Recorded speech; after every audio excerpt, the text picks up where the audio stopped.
গতকালকেও একটা ভিডিও দেখেছি, নবী কি গরুর পেছন দিক দিয়ে এসেছে নাকি ছাগলের পেছন দিক দিয়ে এসেছে তাকে নিয়ে সমালোচনা কেন করা যাবে না? তাকে আমরা দেখি, উনি তার কথাও শুনিনি, শুধু 1450 বছর আগে তিনি একটা অদ্ভুত দাবি করেছেন, নিজেকে নবী দাবি করেছেন, তার পক্ষে প্রমাণও দিতে পারেননি এবং স্ববিরোধী হাজার হাজার কথাবার্তা তিনি বলে গেছেন।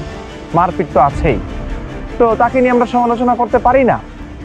এমন অসংখ্য কথা সে মুখ দিয়া বের করে যা কোনো মানুষ কোনোদিন বরদাস্ত করতে পারে না।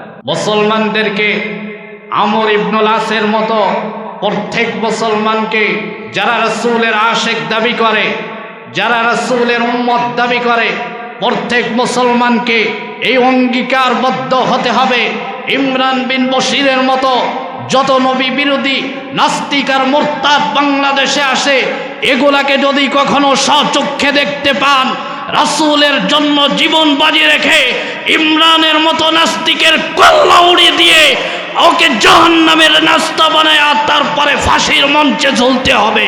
রাজি আছেন কে কে?